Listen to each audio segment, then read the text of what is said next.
Going on, guys? Going back, another full court press. Got my boy Christian, like always. Got Scott here. How you doing, dude? Doing good, man. Doing good. Excited. Knock this pod out. We got some good basketball going around. So yeah, I'm doing good.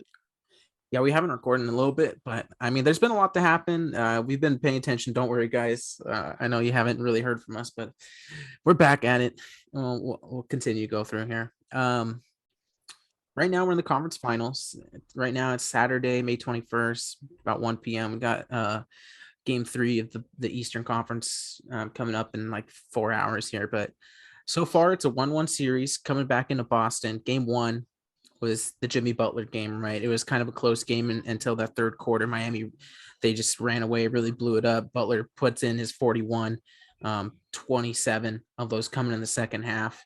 And then game two, it was kind of a different story, right? You see Boston get some troops back. You get Marcus Smart, you get Al Horford back in the lineup, and they just blitzed Miami. They couldn't miss a three in the first quarter. I think they started like 9 of 11, something like that. And defensively really showed, where they're lacking with Marcus Smart and Horford, because all of a sudden they get bigger, they get the size, and I was able to overwhelm Miami. So coming into Boston, man, what have you seen from the first two games, and what are you looking for coming into the next couple ones? I mean, definitely, Boston gets some troops get some troops back, as you alluded to, really help them out defensively. Because Jimmy was talking pretty spicy after his masterpiece in Game One. He's saying, I love physical play. I'm gonna run through you, and I'm gonna just keep coming at you in your chest, and I'm gonna see if you're gonna quit or if you're gonna get back up. And then all of a sudden, we see Marcus Smart, Al Horford come back, and Jimmy looked a little different. I mean, efficiently, he still looked efficient. He still looked good, but you can definitely tell he felt the presence and the physicality. If I'm Ime Udoka, he's saying we're not physical enough. He don't know who we are. We can get physical, and they got a lot more up in his grill. They started bothering their shooters on the perimeter. Um, no, they looked really good in this last game. Heading into Boston, I don't really know what to expect. I'm gonna be honest with you. I could see it going either way. Tonight, I'm going Boston. I feel like Boston will win pretty comfortably. I'm looking more so for Game Four for this series to be tied up, heading back into South Beach. So by Game Five, I expect this game. I expect the series tied 2-2. Let's see. Okay, so another split going into game five, then we have a 3 game set, and that's where, if it plays out that way, if you're Miami, you're feeling really confident because now you have 2 of those 3 games at home. Yep. um which is, at full transparency, Boston, I feel like, was playing the best basketball out of anybody in the NBA since, the beginning of the year. And I kind of, I saw this coming in a way. Game three, game four in Boston, I kind of expect, honestly, especially because game one and game two, as Miami won comfortably game one, game two, it had a different look. And even though it was it was just as comfortable of a win, it just had a different look. It felt more dominating. It felt like when you have Marcus Smart out there, when you have Horford out there, all of a sudden Boston's not only long, but they're big, right? They're big at every Mm-hmm. position, and you can't really attack anybody. And then you go on the opposite side, and I just feel like Miami doesn't have enough troops, especially when you're getting nothing from Bam, right? Bam has been really, this is one of my favorite players in the NBA, and but I've been, there's an APB, as people would say. There's an APB for Bam Adebayo right now. Last game he put up 6 points. I think the game before that he put up like 5 or something like that. And you're just gonna, if you're Jimmy Butler, yeah, you went 11 of 18 and you gave your 30 points, but you need somebody else to step up because Vincent, he's gives you something on offense, but he's not giving you anything on defense, right? They're targeting him on the other end. Same thing with Tyler Hero. We're talking about the 6th man of the year here. Um, he comes in and he's a minus 33 on the plus minus side because in 23 minutes. And it's just because, hey, Boston, unlike Miami, there's nobody you could target on this Miami team with these lineups right now. You're getting people that you could go after. And I think there's just not enough troops for Miami, and you're going to have to make a decision, right? You're going to have to make a decision. Are we bringing in Oladipo and we're not going to have the offense, or are we going to bring in Hero and Vincent and maybe Duncan Robinson and try to up our offense and try to outscore Boston, but then we're going to give up points on the other end? I think it's a catch 22 if you're Miami. Spoelstra's one of is my number one coach in the NBA, but I just think he doesn't have the horses for the series. I think it's going to be over in 6 here. I'll give Miami that game 5 victory at home, but I think Boston's going to sweep through their home court. You know, Jason Tatum's looked all world so far. He's had moments where he's looked really great. Um, Watching them this in these playoffs, he's gonna give you a game. There's gonna be a game where Jalen Brown and Jason Tatum are gonna give you a special, and they're not gonna be able to hit the backside of a barnyard. And I expect that game to probably be game 4 when they're up 2-1, which is why I think it'll be tied up because I don't know, their offense can come and go at times. Marcus Smart is going to win you a game. He's going to also, he might give a game away as well. So we've also seen in these playoffs that the home team can play tight. We've seen it in several series now. It almost seems like the home team has more pressure. I don't know if I've ever seen a playoffs like this where in consecutive series you can tell that uh, the home team doesn't look as comfortable home as they should be, or as you would think. So I got Miami in 7. Um, I just think at the end of the day, this is a lot. The Boston Celtics have looked very impressive, sweeping the Brooklyn Nets. Katie and Kyrie with a novice head coach. Not no, he's still there. Steve Nash, and then you get Game 7 in your building against Milwaukee. No Middleton, but shout out to Boston. Mike Budenholzer is a great coach, but to see them getting past this Heat team along with beating Eric Spoelstra, whew, if they can pull this off, that would be an amazing run and accomplishment for Ime Udoka as a first-year head coach. So I think that's why I think Spo, my favorite coach in the league, I got them in 7. Yeah, I don't want to disrespect Miami, and it's nothing on Spoelstra. I told you he's my number one coach. I just don't think they have the horses right now. I saw the report Kyle Lowry's going to try to play, but if you're getting 70% of Kyle Lowry, I don't know what you're really getting there. You know what I mean? And for the Boston side, I think seeing them get past Giannis was. You alluded to the sweep of Brooklyn, and that was it. It was a sweep, but those games were close. You know what I mean? Yes, They were yes. close, and then you go against Giannis, and if they seem battle tested. They seem determined. I think once they got past Giannis, in my eyes, I saw nobody in their way after that. To me, that was the hard part, right? And yeah, you alluded no Middleton. That series is completely different, 100%. Because I think even like game 3 or 4, there was a couple games where I was like, man, like if they had Middleton, this is the night they needed him. Yeah. But you get past Giannis and that monster. There's nobody on Miami that is like that. And Butler, he's a lot to handle, because he's going to get to the free throw line. He's almost like a baby Giannis in that aspect where he's just going to keep attacking. But when you have no horses around you helping you out, it's tough. No, like you said, someone's got to come along with this guy. Somebody's got to come along and help out the Butler. I don't know who it's going to be. You said Bam's been disappointing. Duncan Robinson's getting paid $90 million. He's on a $90 million contract, 18 per, and he's not even touching the court. I don't know if they're going to have to throw him in there one of these games for a couple minutes, see if he gets hot. If he has it, leave him. If he doesn't, take him. Like, I expect Well, some tonight's going to be curveballs. interesting. Yeah, Uh-huh. tonight's going to be interesting. If you want to talk adjustments and things that Miami can do, first thing I would do, I would get rid of the zone. Okay. Because Boston takes a lot of threes as it is. All these teams do, right? But Boston, especially, they take a lot of threes. They don't really have anybody that's going to penetrate the defense and get you looks at the rim as much. So if you give them zone looks, we saw it game 2, right? They just have open look after open look. And yeah, they could miss them, but the more open looks you get, the better chance they have of hitting them. So I'm eliminating the zone if I'm Miami. And I understand like Struz, Vincent, they're not the best like one-on-one guys, but that's why you have Butler. That's why you have Tucker. That's why you have Adebayo on that back end, because Adebayo can step out on the perimeter. Butler can't. Tucker, they can't switch everything. So I would look for maybe more switching defense and force Boston to, hey, if you want to throw it down to Robert Williams because he's got Max Strus on it, like go for it. I'd rather that than Tatum coming off open 3 like time and time again. Well, Go ahead. uh, Yeah.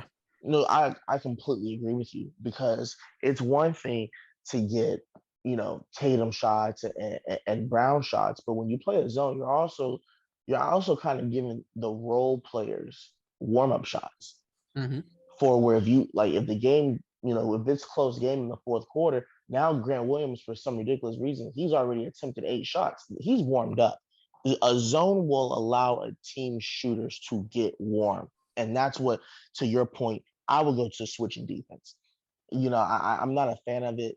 This far into the playoffs, every team left can shoot. Every team left can shoot. And all you're doing is getting them more prepared and they're getting more reps up to kill you from the outside. So I completely agree with you on that. Yeah, especially when you got Bam, right? Bam is Mm-hmm. is one of the premier defenders. He was I forgot where I had him, like, but he was in my top like 4 defensive player of the year this year. You know what I mean? He's got the capability to switch out. So when you have a center like that, take advantage of it in these playoffs. Because like you said, Marcus Smart got 22 shots up game 2. Um, he wasn't super efficient, but 5 of 12 on threes. At Grant Williams, he was the number 1 corner 3-point shooter this season for Yep. percentage wise. And we saw game 7, like he's on a like a binger right now. You can't be giving that guy open looks. Um, No.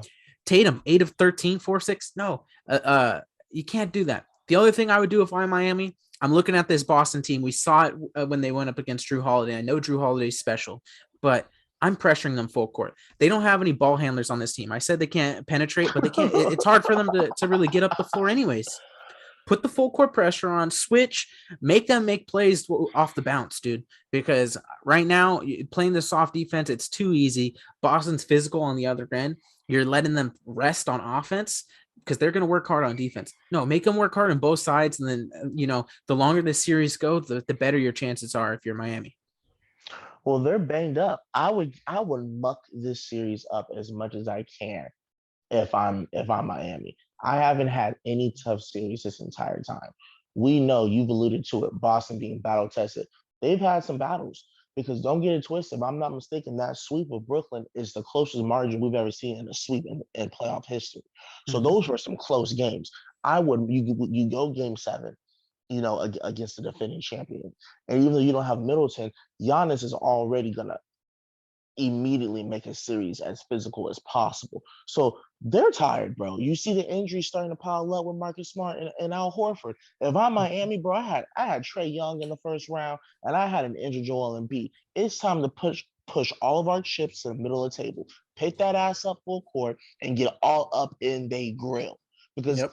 they're injured. Robert Williams, he's missed games. So they've got 3 players now that have missed games, important games, by the way, in the postseason. I'm with you, Scott. I gotta get all up in their grill, and we gotta muck this series up because their bodies, they're a body away from this series really getting really interesting. Which I believe probably to get this to 7 games for Miami, I don't know if they can do it full strength. If I don't know if they can be a full strength Boston team. Somebody else is gonna have uh, either come down or come out of this series for them to really get it to 7.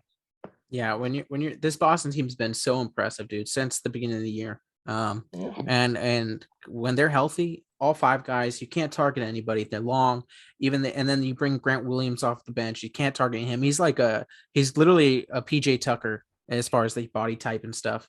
Um, the only guy you could really attack that is in their rotation is Pritchard, but when he's hitting shots and stuff, it doesn't matter. So Pritchard's the like problem. For Pritchard come in and he started, we got some white on white crime and him and Hero, he was chirping. I was like, yo, Pritchard is going off right now. I love him. He comes in, he gives their bench a boost, man. He's got, first of all, he's got some he got a juice. he got some juice, man. Pritchard is nice. I think right now he's playing into a role, but I would love to see him um in a bigger role someday because I just kind of want to see what he's got. He's definitely got a nice he's a shot maker, right? I don't really see the playmaking or like the defense to really. I think this is the role for him personally. Mm-hmm. Mm-hmm. Come off the bench, be a shot maker, you know what I mean?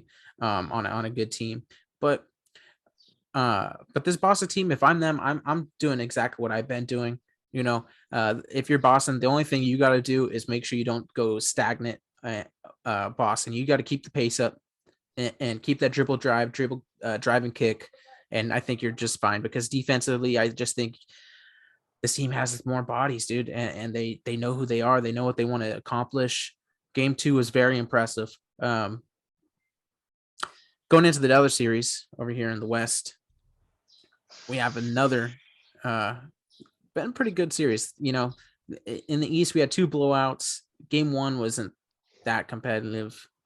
Game 2 finally came back and we had a competitive game. What have you seen from Golden State Dallas, man, that you've kind of liked? Anything that you're interested to see how it could develop? What are we looking at? I'll put my pick on Front Street. We've discussed off camera. I had Luca winning the series. Um, I'm not surprised, however, that Golden State's up 2-0. Uh, I'm looking forward to the series heading back to Dallas and Jason Kidd making the necessary adjustments. I know I told you the other day in game 1, they couldn't hit anything. I believe they attempted 48 threes, and I guess 44 were considered wide open according to the advanced metrics, and they only knocked down 11 of them. And I told you, I'm like, bro, like that's not going to happen again when they're missing that much. And then last night, they went off. They just erupted. I believe at one point in the first half, they were 14 of 28 from 3. And I believe they ended the game making 21 threes, and they still lost. Mm-hmm. You can't feel too good about that. But again, no lead is secure. If I'm not mistaken, Golden State has the most come from behind postseason wins.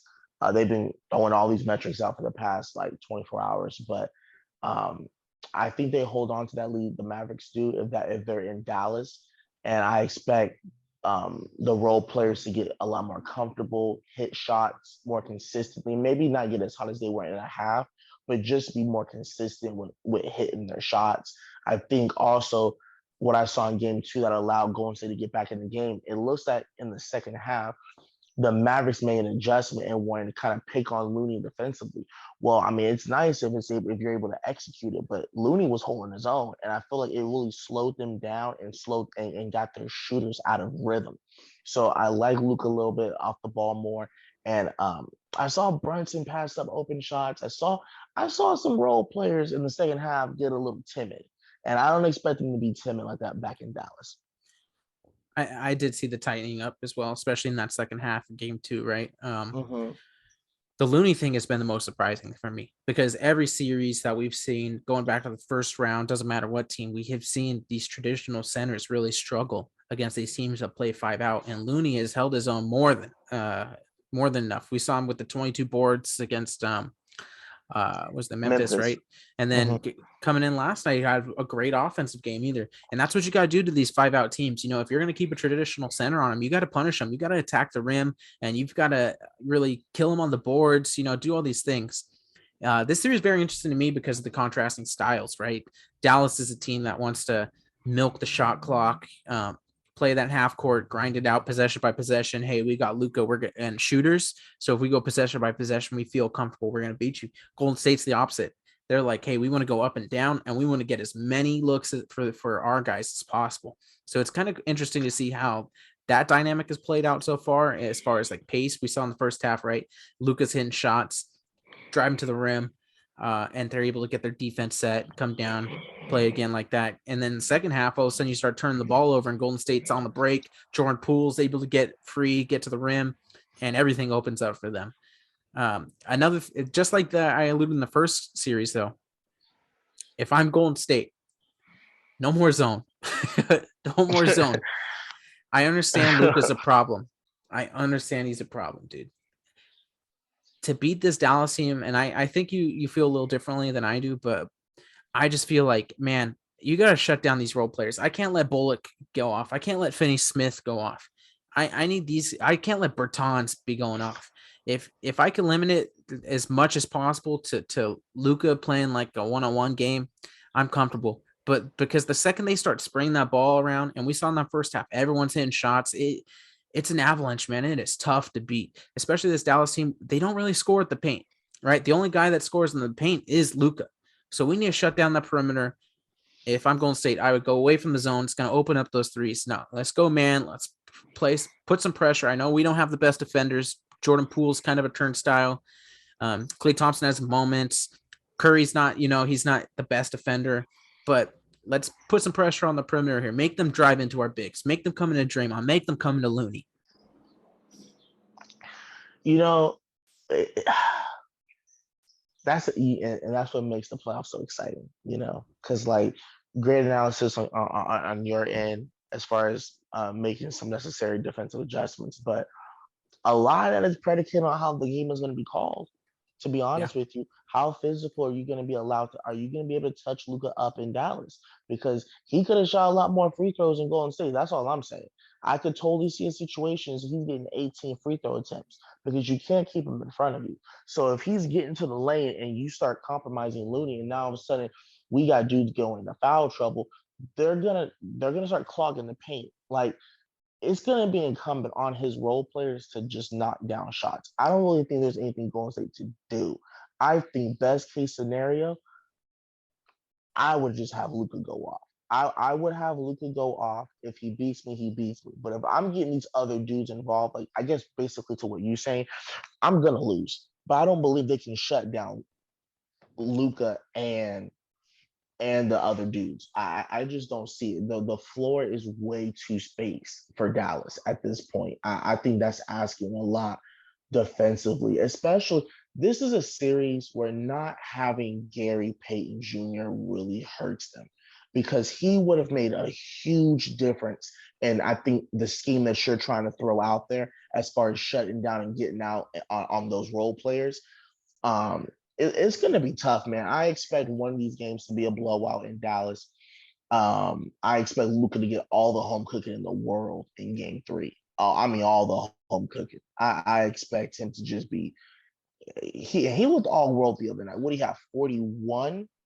Last night he had, I think, 42. He had 42. Yeah. He was 50% from three, 52% from the floor, 87% from free throw line. So yeah, he's a monster, dude. I agree with you. I don't think you can stop. I don't think you can stop Luka in general, right? And Yeah. so asking to stop him and the role players is impossible. And that's why, in my opinion, if I'm Steve Kerr, I'm getting rid of the zone. And hey, I am not gonna stop Luka. I'm gonna make him hard for him, right? I'm gonna throw Clay on him. I'm gonna throw something that can maybe you know, throw Draymond on him for like 5 minutes. You know what I mean?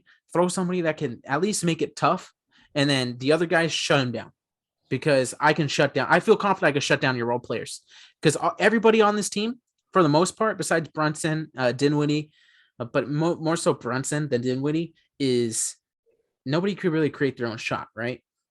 As far as like the Bullocks, the Finney Smiths, the Bertans, Nidakina's been getting minutes. Mm-hmm. Powell, Kleba. Kleba, yeah, none of these guys are creating their own shots. They're reliant on that dribble drive. So man, like let's pressure on these guys. Make sure we're playing tight on the outside. Yeah, it's gonna open up the floor for Luka, but yeah, man, I think it's our best shot because, like you said, if they just start spraying shots, it's tough, man. Like especially going into Dallas, those role players are gonna have confidence, and all of a They're sudden, gonna have confidence for sure. all of a sudden, they're not gonna be tight like they were in that second half, and they're just gonna let it fly. And this game could get away from you very, very quickly. This is why I'll have Luka put up 55 or 60 points. I'm with you. Keep him single cover because if Luka is single cover, he's so talented. It's hard for him to be like, wait a minute, I got Looney on me. Let me pass the ball and get someone else involved. No. I want to entice Luka. We're about to see Luka's decision making and Jason Kidd's coaching. Because if I'm Kidd, I'm like, look, they want you to go one-on-one. That's what they want you to do. We're gonna put these dudes into action and try and spray this ball around. So we'll see if Luka allows Golden State to go with that. He's gonna have to be disciplined because he could go off in the half for 28, but if he's not spreading that ball, he's not gonna have enough points on the scoreboard to beat the Golden State Warriors. They're too deep. So it's a dance, low key. I see what you're talking about. It's gonna be a dance though. Will Luka take the bait? That's what this is going to come down to. Is he going to take the bait and keep trying to take Looney one-on-one, even though he's getting his shot? If he's scoring, he's got to see the bigger picture. 4 quarters. Get these other dudes in a rhythm. I understand. I want to kind of elaborate on this more. Real quick, though. Let's take a break, man. Yeah. All right, and we're back. You mentioned, we were kind of talking about how we can't let these role players get going if we're Golden State. You're up 2-0, going back into Dallas. The home court thing's real, especially when you're talking about these role players. Um, and I like how you said it. Is Luka going to take the bait? Because naturally he wants to get his guys involved, right? Even last Hmm. night, 8 assists. He's going to spray the ball around. If you play tight and force him to play one-on-one, don't you think you could maybe bait him in a couple turnovers, trying to force it to his guys, trying to get them going here and there? It'd be interesting to see the adjustment Jason Kidd makes. I like what they did yesterday when they open up the game, right? Throw him in the post and like, hey, if this is what we're gonna do, then like, all right, let's do it. Let's play one-on-one with Luka. Hmm. So it'd be interesting to see how Jason Kidd kind of reacts to that, if that is what Kerr decides to deploy. Because right now, what Kerr's doing, they're trying the box and one. They're hedging hard with Curry, 1,000, 2,000, get back to your guy. You know what I mean? But something that Kerr is doing really well as well is offensively, he's empowering Wiggins to attack Luka. Anytime Luka's guarding him, he's going at him. He's taking it to the rim, and it has been refreshing to see this Andrew Wiggins coming out of nowhere, man, like aggressive. Like, I'm like, where's this been the last 7 years? No, he almost had one the other night. He almost caught a body, and I was like, "Whoa!" I think it was in the third quarter. It might have been the fourth quarter, but he took flight in the paint, and I was like, "Oh my goodness, whose man's is this?" He ended up getting two free throws, missed the first one, but man, he puts pressure on their interior because they don't have. At the end of the day, they don't have that wing that's going to put pressure. They don't have a Kevin Durant that's going to put pressure at the rim. But Wiggins, with his athleticism, 6'7", 6'8" frame, it gives them another dimension. Definitely adds a texture to what they want to do on the perimeter. So no, I love it, man. Draymond, just got to mention, just for context, he was in foul trouble. I believe they pulled him in the third quarter. He had 5 fouls. I believe Golden State ended up outscoring Dallas on. I think they went on a 35-14 run going into the fourth quarter with Draymond on the bench, and Kerr was rolling with the dudes that got him there. There was a period in the fourth where Steph was sitting on the bench along with Draymond, and he had the other dudes in there, Clay as just well. Clay as well. Clay, I think, ended up taking his normal rest, but Clay was one of the people out there that got the spark going when Draymond got Yeah. his fifth foul. But no, Poole and them out there, like, they were looking good. And man, Looney, like you said, this is huge. But real quick, because we haven't talked to our people in a minute since this new change has happened. But obviously, you get an Eastern Conference Trophy award, you get a Western Conference Trophy award. Yeah. The Scott, new I gotta ask you, we got a new form, a new award. They named the the Eastern Magic and Conference, Bird. the Magic and Bird trophies. The Eastern Conference Finals MVP is named after Larry, and then the Western Conference Finals MVP is named after Magic. So I want to ask you this: are we gonna see something happen in either of these two series where a dude like, I'm not putting this on him, but Marcus Smart, he could mess around and get an Eastern Conference Finals MVP. Is that going to change maybe a team's approach? Could you end up seeing? Do you think it'll manifest this way where it could cause wins? Is what I'm saying. Manifest away where what? Sorry. It can cause maybe distinction, or maybe not the greatest decision making, because dudes are trying to get this trophy. Well, that's going to come down to culture, right? And I think the Boston's case, I think they've been through so much of that. It's very well documented how in the locker room, Marcus Smart's called those guys out. It's been plenty of times where it's whispers of, does Jason and Jalen want to play together? But they've been together for years now, right? I mean, Yeah. plenty and plenty of years. And the way they play, I don't think it is a problem, right? for them, because I think they're focused. They seem to be on a mission. Ime's got those guys feeling they're swinging the ball around, man. It's not that same Boss Celtics we saw last year or even in the beginning of this year where it's stagnant. Hey, your turn, my turn stuff. They don't play like that no more. I feel like we see a real complete unit, even defensively, right? They're locked in, they're on a string. To me, when I look at that team, I don't think it could be a problem for them. And then on the other side, the team up 2-0 right now, I don't think Golden State's ever had that problem really. Maybe if it's a Clay Poole, there's some kind of dynamic there. But even last night, I saw, Poole had the mismatch, and Clay's like, "No, dude, you take it. Like, hey, Yeah, go at that guy." So, yeah. and I think having Curry and kind of the culture around your superstar there, where he's doesn't care about being the guy necessarily. We saw him bring in KD. We it's a team that spreads it around. Draymond Green's the heart and soul of that team, not your best player. I don't think it'd be a problem for them either. Dallas, it's not gonna be a problem because it's only going to one guy. It's only And going. It's only going to one. It's same with Miami. It's same only with going to Miami. one. Yeah, This could only be an issue for the Celtics and the Warriors because of their depth and sometimes the inconsistent play from their quote unquote best players, being a Jason Tatum, being a Steph Curry. Like, could this be another situation where Steph does not get a series MVP award? And it could. yeah. I mean, I don't want to go down the rabbit hole, but Steph was robbed in 15. Okay, Oh, he was robbed. you and I will forever agree on that. And I believe the 17 one, that needs to be a co-MVP. Because I mean, him and Durant both had bad games, but it was just one game apiece, My and my they just fault. Not the 17 one, the 18 one. The 18, yeah, 18 one 18.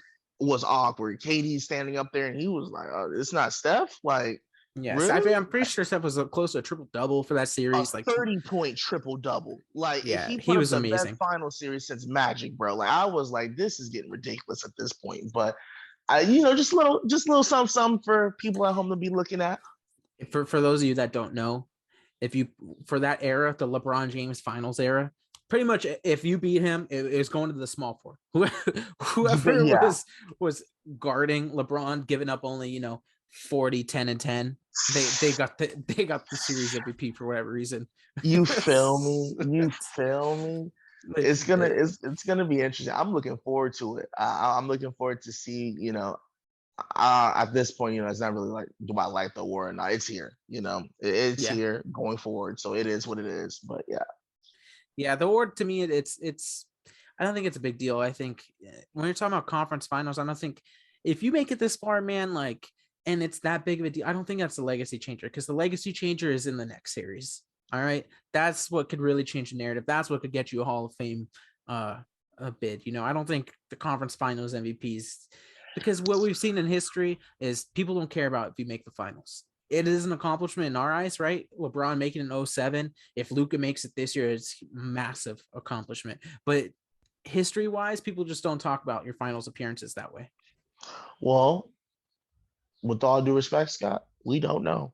This is a brand new thing because I Yeah. have a feeling we'll know in a few seasons if a narrative starts getting going. This will end up being a part of a legacy act. That's why I'm not sure I said it on air with you, but like these awards to me, as far as legacy, I'm removing it. If something can be voted on, I'm not saying it doesn't count, but I put the value in what they did when they were on the floor. I'm Yeah. not getting into the popularity contest because it. I hope you're right. I hope this is just a piece of metal that's given out. But I have a weird feeling, depending on who keeps getting these awards, a narrative will be built. So it's gonna be interesting because I'm sure it could have been built for Braun. Let's say when he goes on that run of making all those finals It's appearances, a 10-time Larry Bird. he's a 10-time Larry Bird Eastern Conference MVP. And like some people would probably throw that in his debate and be like, yeah, Michael's got 6 finals MVPs, but LeBron's got 4 titles and he's got 10 Eastern. Like, I don't know. I think it's lame, but I think it's yet to be determined if it'll be counted as a legacy act or not. Fair enough. I think, like you said, though, it comes down to what we do on the court, and I think also how your peers perceive it. I want to see how the players perceive that award, and I think that could be a good indicator on what it means, at least for me. Ooh, I like How that. So How do you think they will? What would be your guess? I like that. How do you think the players will look at this award? I like a consolation prize. I think, if they uh, it depends, I guess. I want to see. I don't know. I think if they end up winning the finals, I think it's cherry on top. But if they end up losing in the finals, then it's kind of like I didn't get you, what I really wanted. you see, I'm with you. If I think we're talking like a Steph or like a Jason Tatum or like a Luka or a Jimmy Butler, I'm not gonna lie. I just gotta keep it 100 right now. If I am a Marcus Smart or a Jordan Poole, yeah, fuck all that. We don't win the finals, we win the finals. I was the best player in a conference championship series. That's a Yeah, huge accomplishment for a Marcus Smart when you're playing next to greatness. That's a huge accomplishment for Jordan Poole, who's playing alongside a Clay and Steph Curry. That is a huge accomplishment, bro. yeah. No, we'll see. It'll be interesting to see how it goes.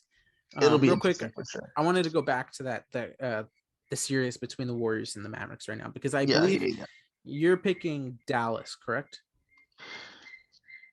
Yes. Okay. The Luca thing is interesting because he's been absolutely dominant, and this team defensively, it's kind of the same story arc as Boston as far as like since January 1st, you're looking at the two best teams in basketball defensively, record wise. It's been the Celtics, it's been the Mavericks. The thing that gives me hesitation with the Mavericks, right, is one, we've never seen a team with a heliocentric offense between one guy really make it this as far as like the finals go, right? We've heard Mhm. Kobe say you're not going to win that way. We've seen the Harden is the biggest, like the example we have. Westbrook, those high usage rate teams with kind of heliocentric. It's a little different with this team because you do have guys like a Dinwiddie or a Brunson who can kind of step up and make their own shot and create some stuff for you. Um, but the thing that gives me real hesitation with this Dallas team is over the course of 7 games, right? We're looking at two jump shooting teams, but Golden State does have an aspect of cuts, of pick and roll to Green, drop it off to the lob to Looney or to the It's a more cutter. dynamic. They run more dynamic offensive sets. They're not as reliant on the 3-pointer as Dallas is, right? So Dallas could get hot and completely blow them out the water. But in my humble opinion, I feel over the course of 7 games, 100 possessions a game, I just have more faith in the distribution of the Golden State Warriors offense compared to the Dallas offense. Well, I ultimately I agree with you. I'm gonna do like a little sidestep to what you Mm-hmm. just said because I think it kind of goes hand in hand. Um, Looking at this series, Steph, it doesn't appear that Steph is going to have to average 40 Yeah. or 35. And at that point, I mean, that goes back to what you say, the sets that they run, they get everyone involved. It's gonna, man, they should win this. They should win this series, the Golden State. Another thing that gives me pause to concern is Luca. Mm-hmm. He's the best player on the floor in the series, but his conditioning and his shape is a problem. I think this man's getting a fat pass here. No pun intended. I'm not saying that he's fat, but no pun intended. I'm just saying, did you see some of those layups in the fourth quarter or in the second half Yeah. where Steph was getting by Luca? Now, the problem is Steph isn't the fastest dude in the world. Luca is on his back. At Luca's size, that's got to be a block. You're literally on top of this dude, but because you can't jump over my cell phone, it's not an athleticism thing. Like people, I don't think people are. I don't know. They're giving him way too much bail here with the fact that he's not some athletic specimen. He's a good size, bro. He's a He's strong huge. dude. We see it He's on the huge. other end. We see it on the other end. He's got all the condition in the world for offense. He needs to be in way better shape. He needs to be in way better shape because Steph at 6'3" should not be finishing some of these layups on Luca, bro. Luca is on top of him. But if he was in better shape, you're contesting these a lot. These are blocks. I'm sorry. Steph's not elevating over Luca.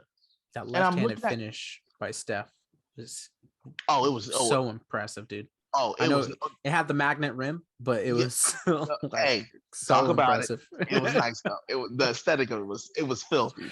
But I'm like, if you're gonna make these layups on Luca, they need to be looking astronomical. And he's not. It's not a John Morant finishing over him. And I noticed it, and I'm like, bro, how is that not a block? Like you're on top of Steph. Like you got to get in better shape, bro. I'm sorry. I need more from Luca this offseason.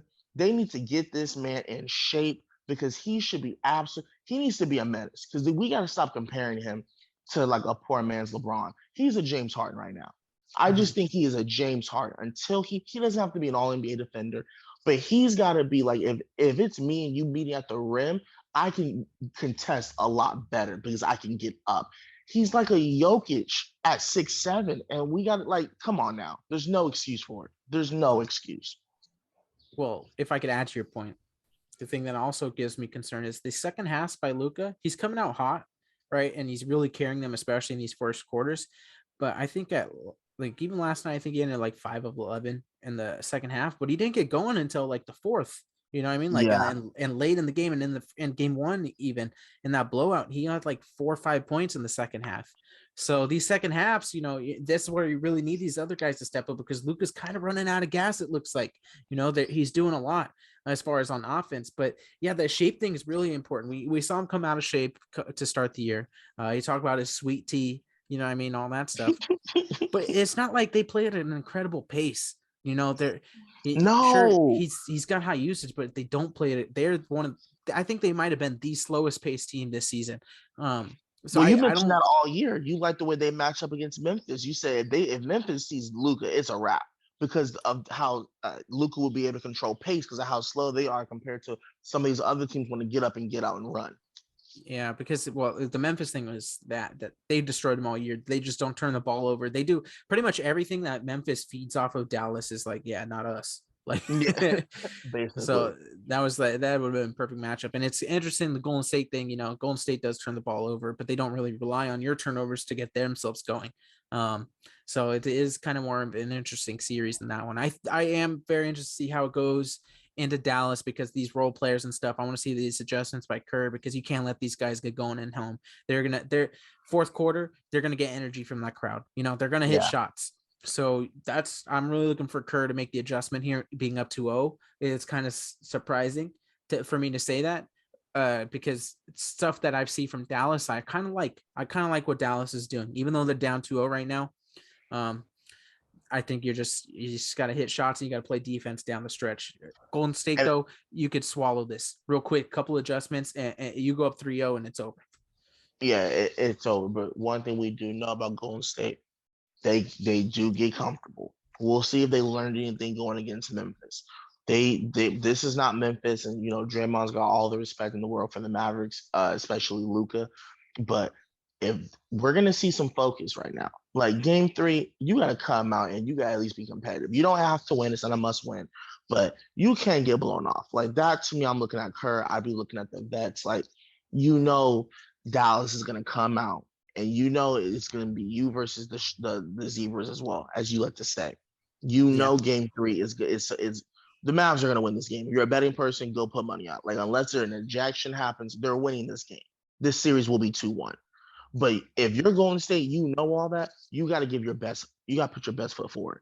Don't be lackadaisical. You know what I'm saying? Come out with the championship focus. Like you said, you're 4 quarters away from this series being over. You're 4 quarters away from it being over. So don't play around.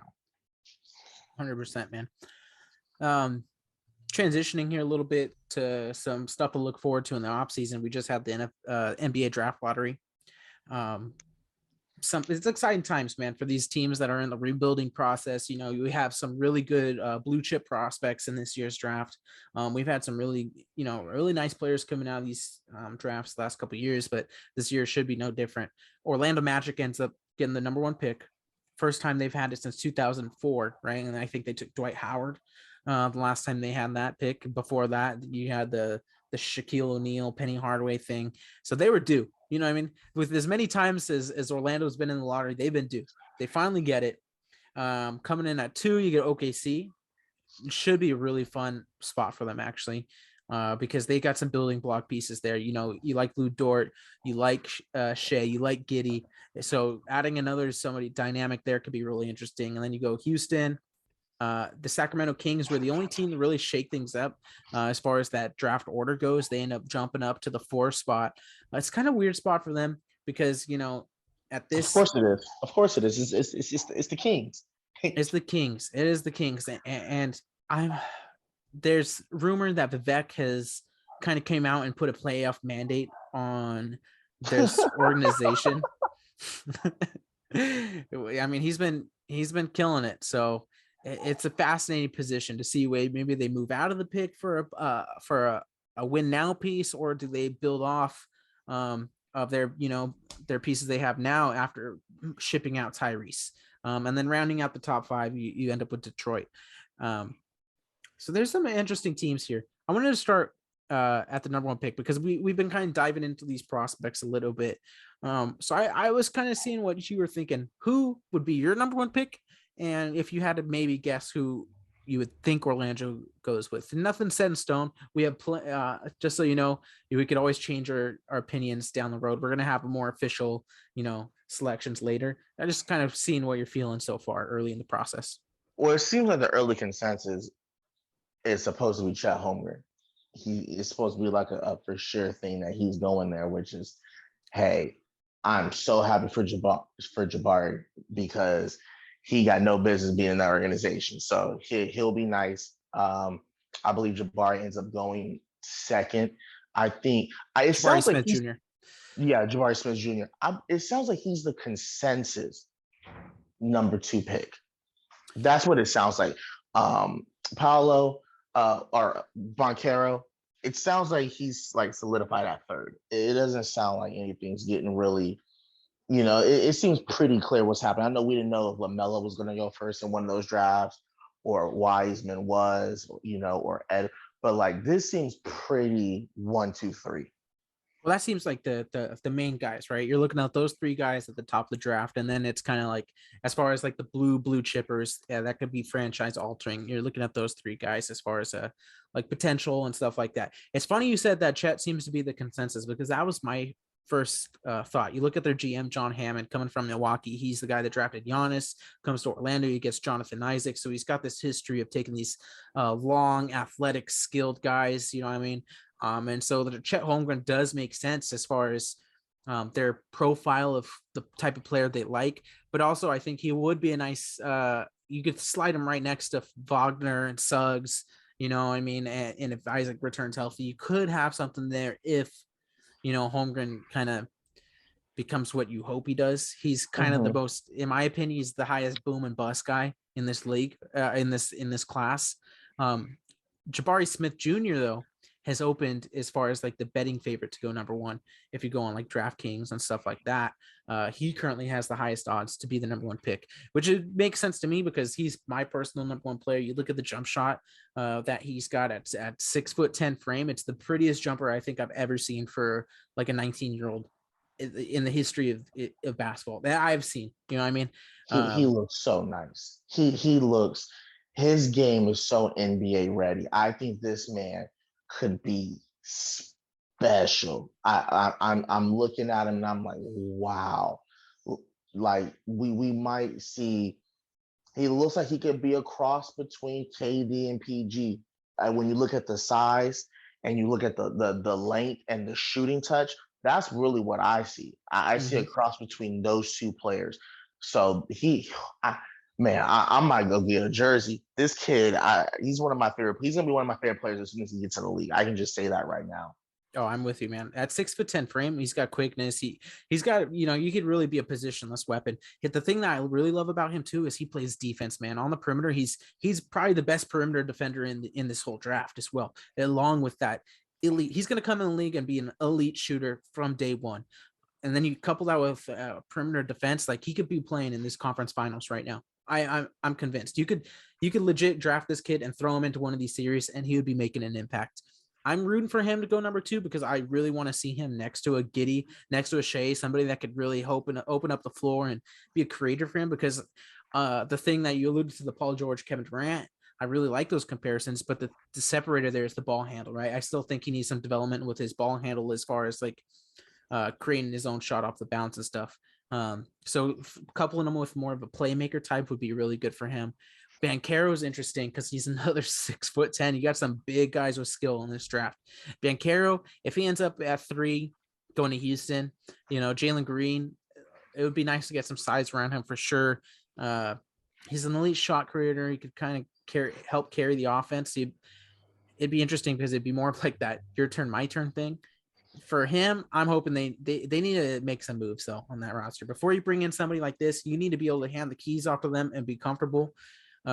So Christian Woods, the Kevin Porter Juniors, these guys that kind of like need their touches and want their touches, look for them to ship out. I will say this about Banchero. I believe he's probably rookie of the year. I think his strength is ridiculous. This man, I'm looking at the power forwards in today's game. I don't know how many of them could guard him. I'm being straight up right now. He's beating 90% of these power forwards one-on-one. His quickness and his strength at the power forward position, I'm looking around the league and I'm like, he's an impact player. Like as soon as you draft him, he's going to produce for you. He's going to be one of the better power forwards in the league as soon as he is drafted. So he's definitely special. I know some people a few months ago was like super, super high on him, and then it kind of fell a little bit in the tournament and whatnot. I don't believe he's a number 1 pick because he's got Jabari's in this class. You know what I'm saying? He would be my second pick. There's Jaden Ivies of the world. I'm going to look into it a little bit more, but I would probably take him number 2, and I would probably take Jabari number 1. I just think I feel like he's a safe bet. I think you hit the mark as far as like rookie of the year, right? Because I look at him and out of all the top picks, I think Banchero is the most ready to come in, get buckets as soon as he steps on the NBA floor. As soon as he steps on it. His body is ridiculous, by the way. With that being said, though, he's the furthest away as a contributing defender. Okay. In high school, he had these problems as far as like, defensive locking in. And then coming in at Duke, it got even worse. Believe it or not, he became a worse defender. And which raises questions about the fit as far as like Houston, because do you want him next to Şengün? I don't know about that. It might be a turnstile there. But he's got potential to be, as far as like multi-positional defender, somebody could serve as an important piece on the defensive unit, but he's got to really lock in and want it. So that's why I wouldn't take him number 1, because like you said, Jabari's in here. He's going to be an elite shot maker, and he's going to be an elite perimeter defender at the 6'10" frame. Other guys I like, the Shane Sharp thing is interesting. We didn't get to see him, at Kentucky, but you look at it, he ended up his high school year as the number 1 player in the country, kind of coming out of nowhere. He's comes in and he's in a bucket getter off the bounce, create pull-up jumpers all day long. He has potential to be a star. Jaden Ivey, another guy you mentioned that could go to that spot, maybe at 5 for Detroit. I don't see him maybe going to 4 because they kind of have their guard in De'Aaron Fox, and we just saw them ship out Tyrese. So I don't think they would bring in an Ivy, who would be interesting because they got a Mitchell as well. But Ivy's a super uber athletic guard who's going to come in. And I think he can like make a contribution really early. Would you take him over Banchero? Jaden Ivey? Yeah. No, because Banchero. I want to make sure we're on the same page here. Okay. No, Banchero. I like Banchero a lot, man. My thing with Banchero is mental. There's a couple times in the tournament where like down the stretch, I saw him kind of shy away from the moment a little bit. And then like I already alluded to the defensive stuff. So that's the only thing holding, because I would even be comfortable taking him over Jabari, because in today's league, having a guy that you could put the ball in his hands and he could be an initiator, I think is super important. We saw that with Cade versus Mobley, who Mobley was both our guys, but I think we agree that Cade was the right pick for Detroit, because now you have somebody to initiate your offense and you could have the ball down the stretch. You know what I mean? Mobley's got to develop that offensive skill set. Banchero is going to come in and he's going to have that ability right away. But just mentally, I would take Jabari because of those reasons. I would take Jabari first as well, but I think there's a huge fall off after Banchero. I think one of these dudes is going to come out the woodworks, and halfway through the season, we'll be doing a pod and we're going to be like, yo, you'll be like, Christian, this guy right here, and I'm gonna be like, Scott, tell me about it. But like, I Keegan think Murray. Look into Keegan Keegan Murray, dude. I'm looking at it, and I'm like, bro, oh man, I don't know. I think Bankera at the 3 spot is such a steal. I think it could end up being an all-time steal because that man in a lot of other drafts is going number 1. If you can get him at 3, that's an insane value pick right there because he doesn't have to be my best player. Like, let's just be real. Like all that stuff, like you can put a team around him where like I don't know, he doesn't have to be my best player just because he's a lottery pick, but he can be a really good player for years to come. Like I see all NBA. That's what I see when I see Bankero. I just see like at the power forward position, that's the position that right now seems the most wide open to me. Point Mhm. guard, we know what the guard position represents. We know what It's the 1 deep. and 2 represent. It's deep. The wings, we know what the threes look like. And we know the top 2 candidates for MVP were centers this year. Yep. You know, you got Karl-Anthony Towns coming Top up. You three, got really. top 3, really. You know, if Giannis. So I'm looking at the power forward position in the NBA. Who's the best power forward in the league right now? LeBron? Yeah, the power forward position has become small forwards. Small forwards are going to power forwards, and that's what it is. Like that, So at if least you that's what we've seen. Besides you Draymond, besides Draymond, so now you get Boncaro at 6'10 with ball handling skills at that position. Woo! yeah, I don't. The Chet thing is weird to me. I look at that body. I don't know how it's going to hold up. I saw guys take it at him all day, and he's kind of propped up as this defensive, anchor. But I just look Bro, at he it, can't his hold his own weight, frame. bro. I saw dudes pushing him He's going around to in get pushed college. around. I saw Yeah, dudes bump him down. Like what people didn't realize is I saw dudes bump him down like 7 feet, and then they don't have the skill to go up over him, and he gets a block, and everyone's like, "Ooh, that's a block." Yeah, but you're not concerned that a dude that was 6'6" backed this dude down 7 feet. Like, what do you think Braun is gonna do? What do you think Giannis is gonna do? What do you think Jokic is gonna do? Like, these just have the skill to finish over him. Like, they're bro, I don't want to say I don't like to say bust, but he's gonna be a flop. He is not gonna be anywhere near what people think he's gonna be. And the fact that he's already 21 means he can't gain weight. He might that's gain what's 5 weird. to 10. He's too old, bro. What's up? Is you go down this draft and there's a lot of guys older than you think, like 21, 22-year-old guys. Like we really haven't seen that in a long time. We But haven't seen that in a long time, but that's nice though, because we'll know what we're getting from a body perspective, though. To continue with the Chet thing, though, not only on defense, I think the frame is weird, but offensively, I don't know how he fits in. I think he could be like a lob threat. He's an okay shooter. He could kind of shoot from the outside as your 5, but it's just he doesn't do anything super great. He could kind of handle the ball, but I don't know, dude. He does everything, but he doesn't do anything like super great. Does he know what he does really well? This dude came out talking spicy. He said he believes he's a 50-40-90 guy. Yeah, He said he'll be the best player. Did he say what was the quote? He said he'll be a top 10 player as soon as he gets drafted. Did you see the quote? I haven't seen it. No, the Chet Holmgren, it's gonna be an experiment for sure. I think that's why Orlando does make sense for him. It was interesting to me to see that Jabari was the betting favorite. Maybe people know something that I don't know, but I would love to see him in Orlando and see how that goes. With Jabari? No, Chet. Okay, I hope Jabari does not go to Orlando. I would be like, oh my goodness. No, I'll tell you what. If I'm OKC, and I mentioned this to you off the air, I'm packaging number 2 and number 12. I'll even give you a piece to move up to number 1 and assure that I get Jabari Smith Jr. No, I'm moving up. If Orlando's okay to play with that, because like we said, there's it's a 3-guy draft as far as at the top here. For us, it's a 2-guy, but for most, for what it sounds like, these teams see it as a 3-guy thing. Yeah. If Orlando's comfortable with it, I'm moving up, and I'll give them another pick there at the 12, maybe even another piece like a Poku or something like that. Orlando would love Poku. They would eat Poku up in a heartbeat. But this OKC team, I think they're about to do it, man. We're about to see Giddy. We're about to see Jabari. I mean, we're gonna Shea, see maybe. we're gonna see what happens with Shea, but whatever he gets flipped for, I'll trust it. but they're doing it again. They're doing it again. All right, man. Well, tonight we got game 3 in Boston, Miami, Boston coming up in a couple hours here. Tomorrow we got the rest of the West coming.